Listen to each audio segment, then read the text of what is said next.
Mass murders, they happen everywhere, it seems. Most recently in New Zealand, terrible tragedy, 49 people, last counted at least, and you have Brazil, Norway, America, Canada.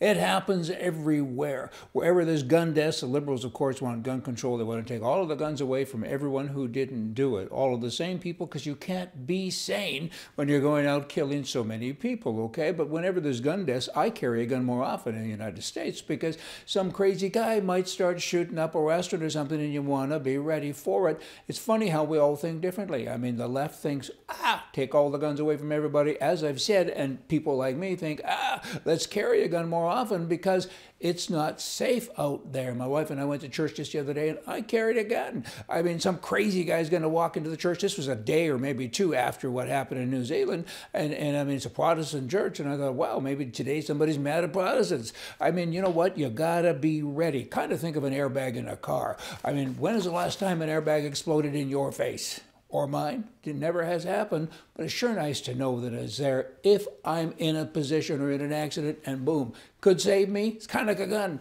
A gun can save you. You should treat it like an airbag. You should think about it like an airbag and get over all this other stuff. If you don't like a gun, don't buy one. If you do like a gun and you want to be in a position of, be in charge, go buy one.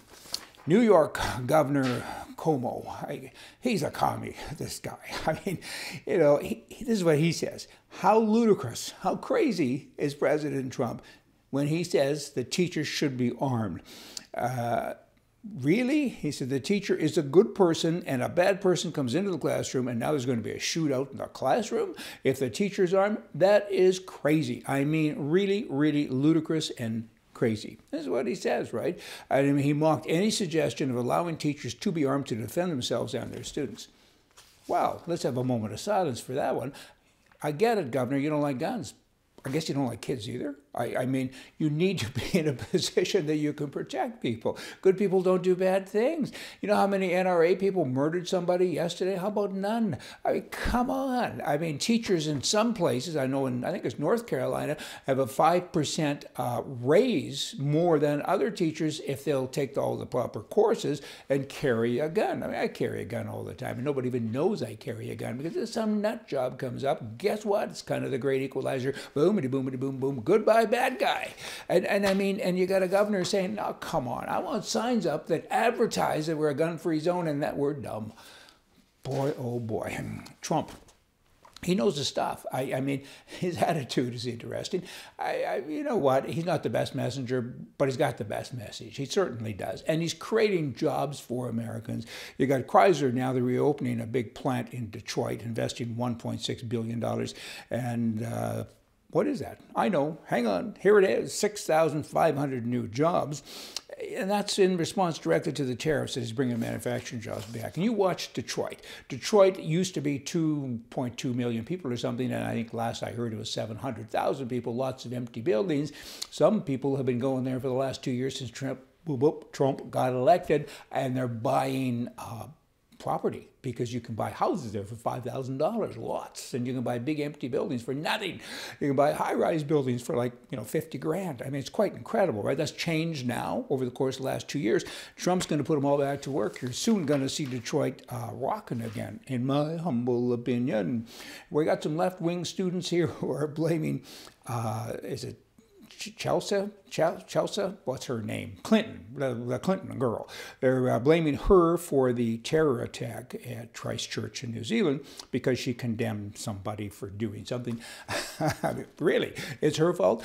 That's interesting because everything, including World War I and World War II, Vietnam and everything else, has always been Trump's fault. Kind of interesting to see that now they're turning on a Clinton. I don't get any of that.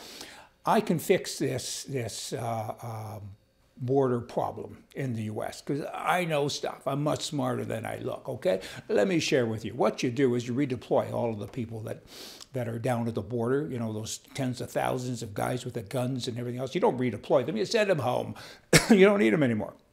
What you do now is you go to U.S. businesses, apartment owners, and restaurants, and you say, look, Brian, told us one day that when he went to a hotel to get a room, he had to show his ID, right? Or they wouldn't give him a place to sleep. So now we're going to extend that, and you can't get an apartment, you can't eat in a restaurant, can't do any of that stuff unless you have ID to show that you're an American citizen. Kind of simple. All of a sudden, those people that are coming over, tens of thousands of them every hour now because the borders are unguarded, they can't eat, they can't get a job. And a worker, or an employer rather, if you hire a worker who's not an American citizen and you get caught, you get 20 years in jail. Boom. That's a deterrent, kind of, sort of. And likewise with apartments and likewise with restaurants, you got to show who you are. I know that sounds Hitlerish, I get it, but maybe it's time. I mean, let's work from within. Why do you have all these guys walking up and down the border every day? Let them come in and then act accordingly. And then arrest them, put them in the park, big camps, and give them a tent, give them a craft dinner meal or something, I don't know, load them up in a truck and send them home. Oh, wiser advisor. Hey, I'll come back tomorrow. See ya.